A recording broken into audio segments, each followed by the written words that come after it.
Magandang umaga mga bata! Ako nga pala ang inyong guro ngayong umaga. Ang aking pangalan ay si Binibining Rhea May Cardenio o matatawag niyo akong Ma'am Rhea. Bago tayo magsimula ay inanyayahan ko muna ang lahat na tumayo para sa ating panalangin. Maraming salamat sa ngalan ng Ama, ng Anak, ng Diyos, ng Espiritu Santo.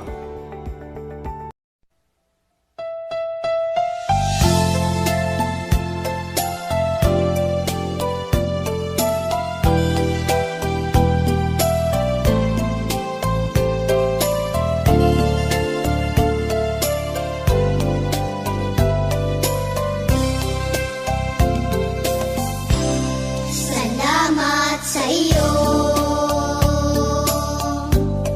aking Panginoong Jesus.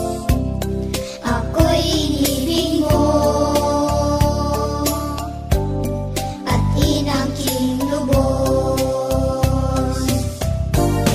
Ang tanging alay ko sa iyo, aking Ama, ay buong buhay ko, puso't kaluluwa. Hindi makayanan, makapagkaloob, mamahaling hiyas, ni gintong ilubog. Ang aking dalangin, O Diyos, ay tanggapin. Ang tanging alay ko, nawa ay gamitin. Ito lamang, Ama, wala nang iba pa akong hinihiling. Di ko akalain ako ay binigyang pansin. Ang taong tulad ko'y di dapat mahalin. Ang tanging alay ko sa iyo, aking Ama, ay buong buhay ko, puso't kaluluwa. Hindi makayanan, makapagkaloob, mamahaling hiyas, di gintong ilubog. Ang aking dalangin, O Diyos, ay tanggapin. Ang tanging alay ko, nawa ay gamitin. Ito lamang, Ama, wala nang iba pa akong hinihiling. Ito lamang, Ama, wala nang iba pa akong hinihiling. Holy Trinity, one God, have mercy on us. Sa ngalan ng Ama, ng Anak, ng Diyos, ng Espiritu Santo. Amen. Good Holy Class, how are you today? Okay, it's nice to hear that. Okay, let us check your attendance first. If I call your name, just raise your hand and say present. Sandra Marcos? Present. Okay, Sandra is looking good. His school uniform. Alex Marana? Alex also is looking good. His school uniform.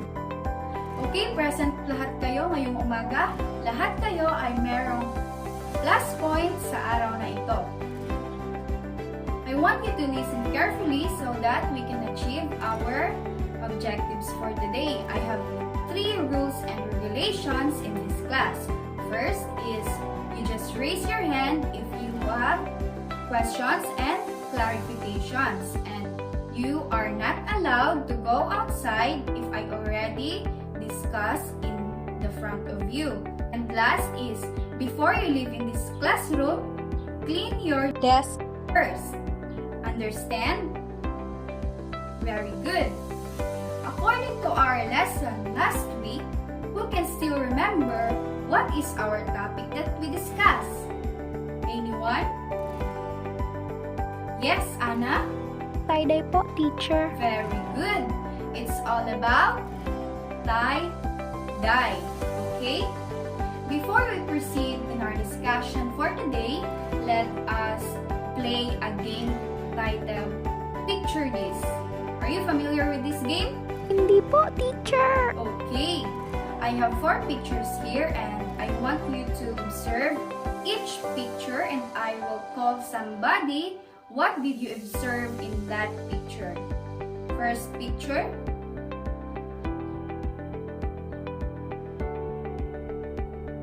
What did you observe in that picture? Yes, Joseph? Okay. Meron ka nakikita? Banig. Very good. Second picture. Anyone? Yes, Alex? Iba't ibang designs po na banig, teacher. Okay. Meron siyang nakikita iba't ibang styles na banig. Tama. Third picture. Anyone? Yes, Karen? They use their hands to create mats po, teacher. Okay.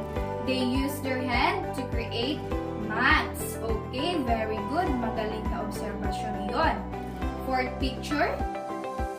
Anyone? Yes, Anatricia? Bags na gawa po sa mat, teacher. Very good. Meron siyang nakikita na bags na gawa sa banig. Okay, ang lahat ng inyong sagot ay tama. Palakpakan ninyo ang inyong sarili. Ang lahat ng mga nakasagot ay pumunta lang kayo mamaya sa akin dahil bibigyan ko kayo ng lollipop. At sa kung sino man ang hindi pa nakapagsagot ay meron pa kayong chance dahil marami pa tayong activity na gagawin. Okay? Opo, teacher. Very good. Base sa ating ginawang laro, meron ba kayong idea kung ano ang magiging lesson natin for today? Yes, Ana. Tungkol po sa banig, teacher. Tama. Ang tatalakayin natin ngayon ay tungkol sa mat or banig. Sino pang may idadagdag? Yes, Karen Jean. Mga iba't ibang banig dito sa ating lugar po, teacher. Okay. Mga iba't ibang disenyo ng mga banig. Okay, ang lahat ng inyong sinabi ay tama yun lahat. Ngayon, malalaman ninyo kung ano ang ibig sabihin ng mat weaving at kung ano ang mga iba't ibang mat weaving dito sa ating bansa. Una, pakibasa muna ng ating mga layunin ngayong umaga.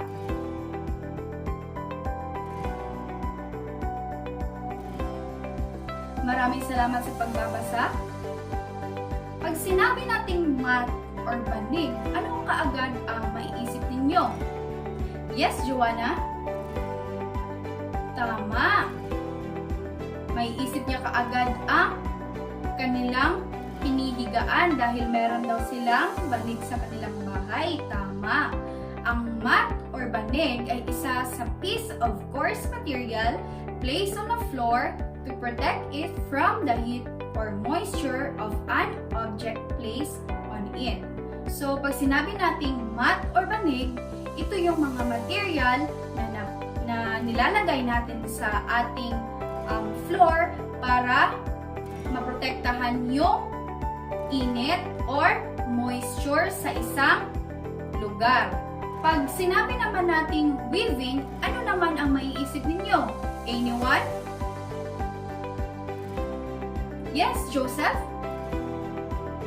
Tama, pagtatahi. Very good.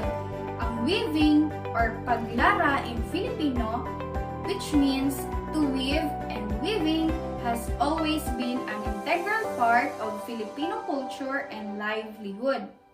Each mat is distinct and reflects the creative styles of the weaver and the culture. Also, weaving has always been a part of indigenous people. So, ang mat weaving is yung styles na kanilang ginagawa is nakadepende sa kung ano ang culture or traditions ang meron sila. So, dito sa Pilipinas, meron tayong mga iba't ibang styles ng mga mats and banigs.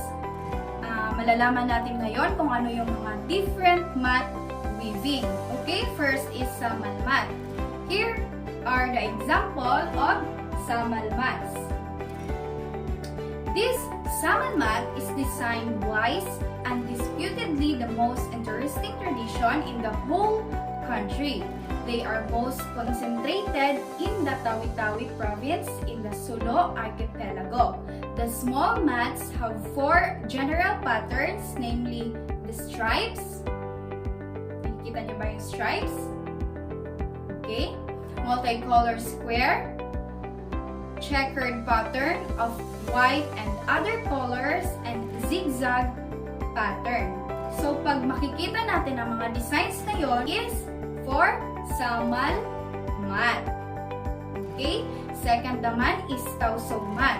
Some of the design in the textile are often transformed to woven mat since geometric design technically translate easily from the loom weaving to mat weaving. So here are example of tausog mat. Third is Maranao mat. These are the example of Maranao mat. The Mindanao Muslim, which consists mainly of Maranao, Lanao, and the Magindanaon of Cotabato, share the common traditions of mat making. So, in Maranao of Lanao and Maguindanao in Cotabato, they shared common tradition in making mat. And the most unique feature of the mat from this area is round-shaped mat woven by Maranao. The round mat often features spiral forms stemming from the center. It also comes in a series colored concentric forms with each subsequent color band bigger than the inner preceding band. The square mats, on the other hand, generally feature a regular arrangement of geometric forms set of different colors. There is hardly correspondence in the motif found in the cloth compared with those in the mat.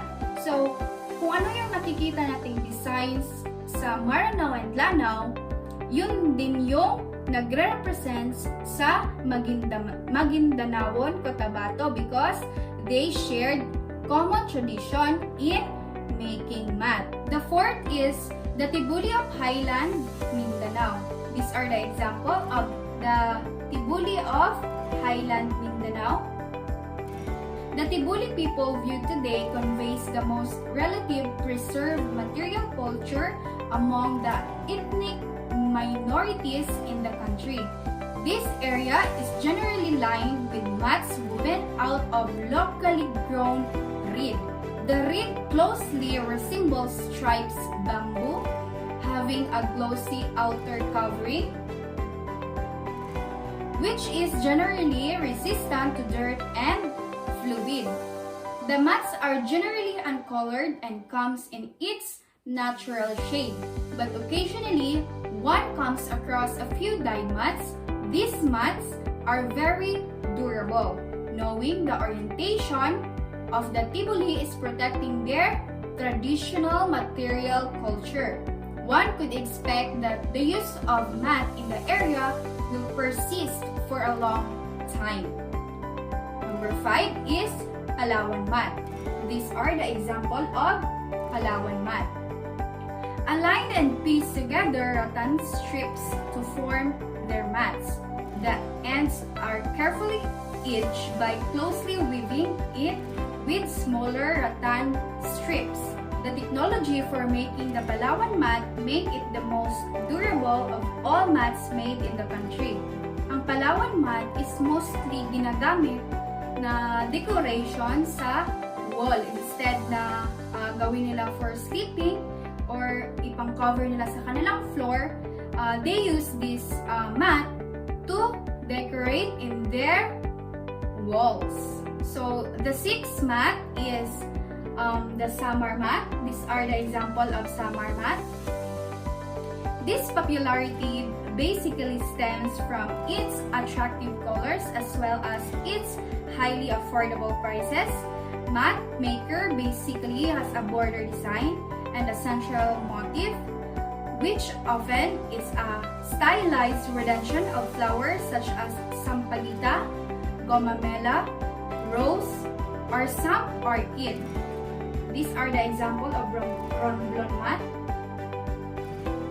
Ang romblon mat is a unique tradition of mat making notable for its highly delicate lace-like edge, the natural straw color, and keep brown shade achieved by soaking the material for a number of days in the sea, which makes it impervious to insect attacks. Romblon mat is isa sa highly recommended kung gusto mong bumili ng mga mat na hindi madaling tablan ng mga insects or hindi madaling masira mga insekto.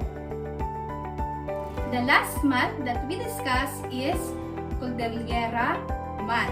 These are the example of Cordillera mat. The Runori grows abundantly in the steep hillside of the mountains Cordillera. It is used in many ways such as roofing materials, fencing material, and basketry.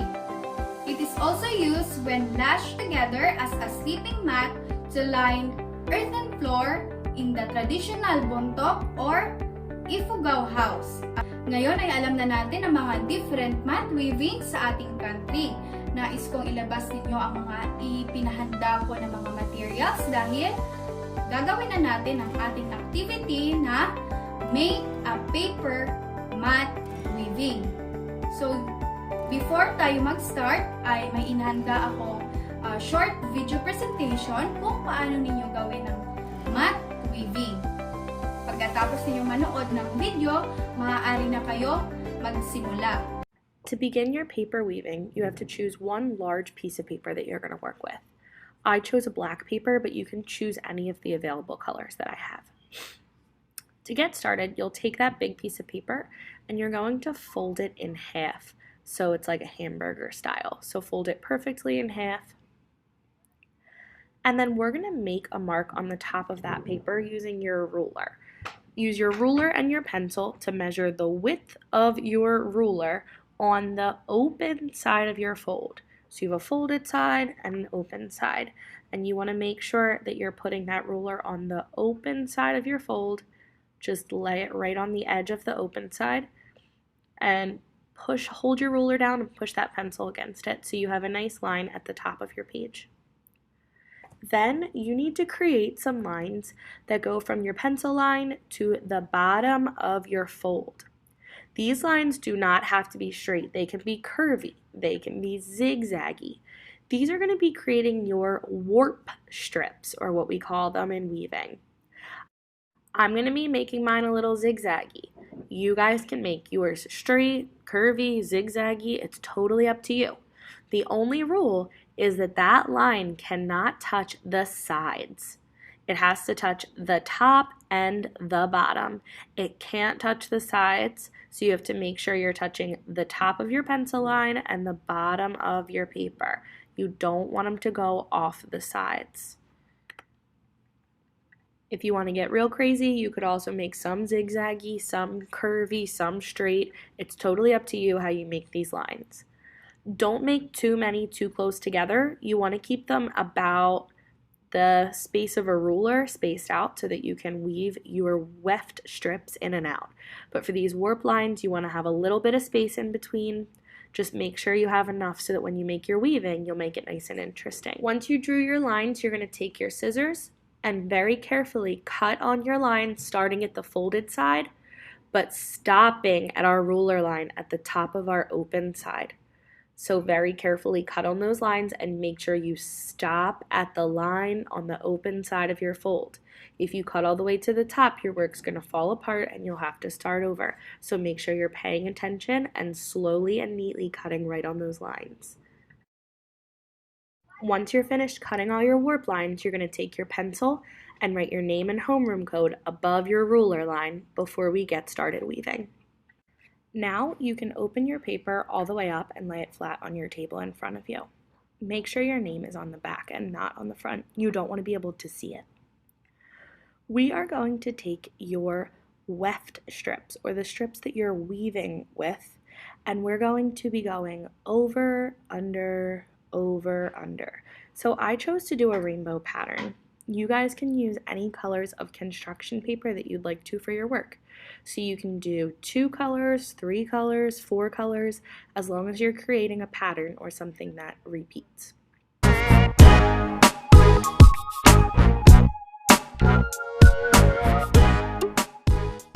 When we're completely finished, we're going to put a data glue on the edges of your strips that are sticking out. So on the edges of your weft strip, you are going to take your glue bottle and just make one tiny dot under all the ones that stick up. You're going to do this on the left side and the right side of your work until all your little pieces are glued down. Once your pieces are glued down, you are ready to photograph your artwork and put it on Artsonia. Bibigyan ko lamang kayo ng 15 minuto at pag hindi ninyo natapos ang ating activity ngayon, pwede ninyong ipagpatuloy ito sa inyong bahay at bukas na lang natin ito i-check. Maliwanag ba? Opo, teacher. Okay. What did you learn in our lesson for today? Anyone? Yes, Trixie? I already know the different maths, teacher. Very good. You know the different styles in making math. Why is it important to know the different math in our country? To show respect in other culture, teacher.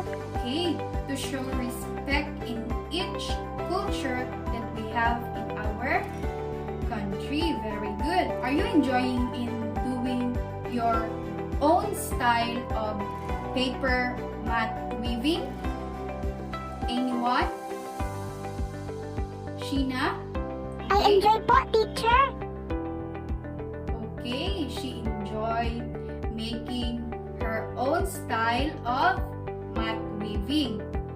Okay, for today, find a partner and share what did you feel in making your own style of making paper mat weaving. I will give you 10 minutes to discuss with your partner. Your timer starts now. Okay, time's up. Your 10 minutes time has already ended. Go back to your proper seat. Get one piece of paper and answer the following question that I present. Write T if the statement is true and write F if the statement is false and justify your answer. I will give you 10 minutes to answer this activity. Your timer starts now. Time is up. Finish or not finish? Pass your papers into the front. Nakapasa na ba ang lahat? Okay. Please copy our assignment for today. Before we leave in this classroom, pick a piece of paper under your chairs and arrange it properly. Hanggang dito lamang ang ating diskusyon ngayong umaga. Maraming salamat sa inyong pakikinig at pagpartisipa sa ating klase ngayong umaga. Hanggang sa muli, paalam!